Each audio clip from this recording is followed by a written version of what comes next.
শুভ আয় শুভ। হ্যাঁ কি করিস? শোন না, আজকে সন্ধ্যায় তুই তো দুলাভাইকে নিয়ে একটু বাইরে যেতে পারবি? কেন?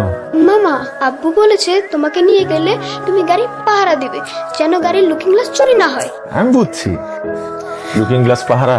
খালি ভুল বুঝিস, দুলাভাইকে তোকে কম ভালোবাসে? না না, দুলাভাই তো আমাকে তোমার থেকেও বেশি ভালোবাসে।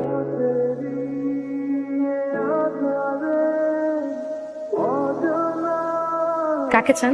আপনাকে কেন বলবো? শুভ, কখন এলি তুই? মাত্র আসলাম।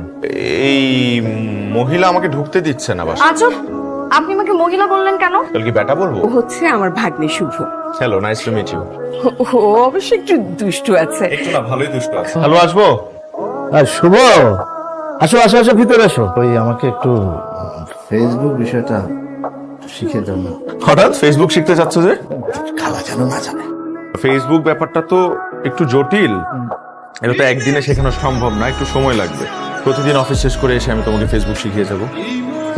আমার একটা ছবি ফেসবুকে আপলোড করেছিলাম, এই দেখ দেখ 17টা ভোট পড়েছে। মানে 17টা ভোট না, 17টা লাইক। আচ্ছা, এই সময় কে আসলো? আপনি? এই বাড়িটা যেমন আপনার মামার তেমন আমার খালারও কিন্তু। না না, আমি আসলে সেটা মিন করিনি। ভিতরে এসো। Thank you. এই, কে আসছে রে? কে আসবে আবার? তোমার শুভ। শোন, তুই না শুভকে বলবি আজকে রাতে যেন খেয়ে যায়। শোনো, জি, হ্যাঁ। মামি আপনাকে রাতে খেয়ে যেতে বলেছে। মেনু কি? মানে কি খাওয়াবেন? আমার ফেভারিট হচ্ছে ইলিশ মাছ। কি ব্যাপার, মুখটা? ইলিশ আপনার পছন্দ না? না, ইলিশের গন্ধ আমার একদম ভালো লাগে না। আশ্চর্য, আমি তো একটা ইলিশের পেটির জন্য অষ্টাদশীর চুম্বনকেও অবিলম্বে প্রত্যাখ্যান করতে পারি। আপনি ইলিশের লেজ ভর্তা খেয়েছেন কখনো? না। মাও ঘাটে পাওয়া যায়, অমৃত। খাবেন? আপনি ভাবলেন কি করে আমি আপনার সাথে মাওয়া ঘাটে যেয়ে ইলিশের লেজ ভর্তা দিয়ে ভাত খাবো? যাবেন না? কখনো না। বাজি 334 টাকা বাজি। মাত্র? এইটাই এখন আমার কাছে সর্বস্ব। সেটাও হারাবেন কিন্তু। দেখা যাবে। Best of luck. মানুষ ইলিশ মাছ খেতে মাওয়া ঘাটে যায়, অন দা ওয়েতে গাড়িতে বসে ছবি আপলোড। তাহলে দেরি কেন? এক্ষুনি চলো যাই, আমরা যাই। এক্ষুনি যাবো? হ্যাঁ, আজে বাবা কিছু ধরে রেখেছিস কেন? হ্যাঁ, ছবি তুলে দে তো। তুমি এখানে ছবি তুলতে এসছো? না, ছবি তোলার জন্য আসেনি, আমরা ওই যে ইলিশ মাছের লেজের ভর্তা খেতে এসেছি।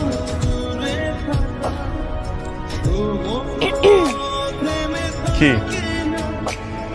আপনার 334 টাকা। আজকে জিতলেন না? আরে না না, লাগবে না, আমি তো মজা করেছিলাম। না, আমি কারো কাছে ঋণী থাকতে পছন্দ করি না। দেখুন, আমার এই মাওয়াতে এসে ইলিশ মাছ খেতে খুব ইচ্ছে করছিল, তাও আপনার সাথে। কি শুভ, রাত হয়ে যাচ্ছে তো, ওঠো, গাড়িতে ওঠো। আপনি এখানে? হ্যাঁ, এদিক দিয়ে যাচ্ছিলাম, তাই ভাবলাম ভেলপুরি খাই। আপনি খাবেন? হ্যাঁ, খাওয়া যায়।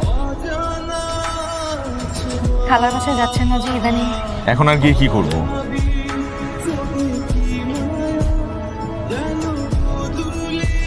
আসি তাহলে।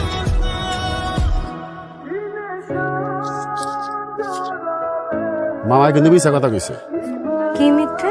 গত 3 দিন যাবত আমার এনে বেলপুরি খায় আর কার জন্য যেন অপেক্ষা করে। আজকে বুঝলাম কার জন্য অপেক্ষা করে।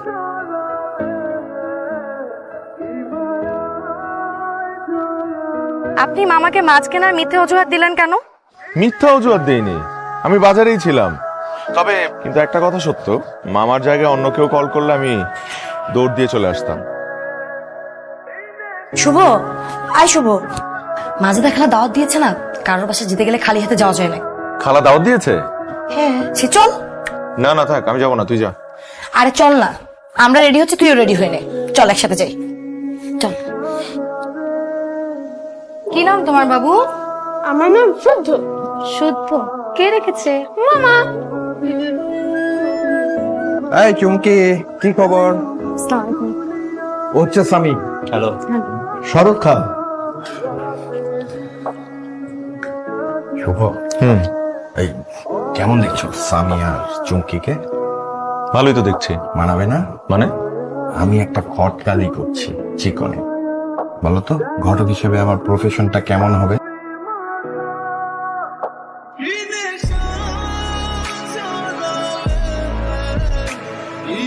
কিরে শুভ কোথায় গেল? যা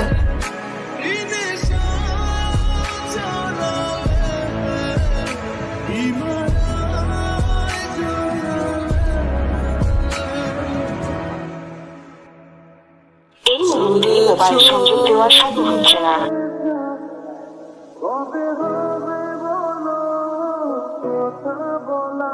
কিছু বলবে? মামি আমাদের বাসায় একটা পিচ্ছে ছেলে এসেছিল না, শুদ্ধ। হ্যাঁ, তো ওর জন্য আমার একদিন একটু চকলেট বা কিছু নিয়ে যাওয়া উচিত না? যাবে, কি সমস্যা? আমি তো ওদের বাসার ঠিকানা জানি না। ওদের ঠিকানা তো আমি জানি না। ঠিক আছে, আমাকে আজকে একটু ব্যাংকে নিয়ে যেতে পারবে? আজকে তো ব্যাংক বন্ধ, আজকে শনিবার না। আজকে আমার মৎস্য ক্রয় দিবস। প্রতি শনিবার আমি কৃষি মার্কেটে আসি মৎস্য ক্রয় করার জন্য। আজকে তো মৎস্য ক্রয় দিব। তুমি এসব বুঝবে না মামি।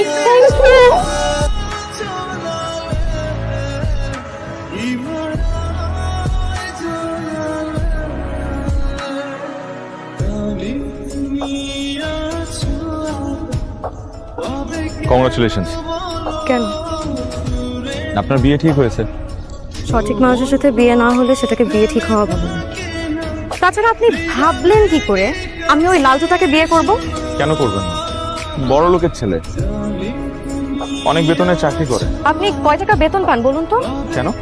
বলেন না। 35,000 টাকা। 35,000? এখন আপনাকে বিয়ে করা যাবে না, 3 বছর পর বিয়ে করতে হবে। আমার যে চাকরি 3 বছর পরেও বেতন বাড়বে বলে মনে হয় না। আপনার বেতন বাড়ার কথা কে বলেছে? 3 বছর পর আমি না হয় ভালো একটা চাকরি নিয়ে নেব, দুজনের বেতনে চলবে না তখন? আপনি আমার জন্য একটা ভালো ছেলে হাতছাড়া করবেন কেন? আমার মনে হয় আপনার স্বামীকে বিয়ে করা উচিত। তা আমি কি আমার জন্য সর্বস্ব বাজি ধরতে পারবে? আপনি চাইলে এখন আমার হাতটা ধরতে পারেন। কখনো ছাড়বো না।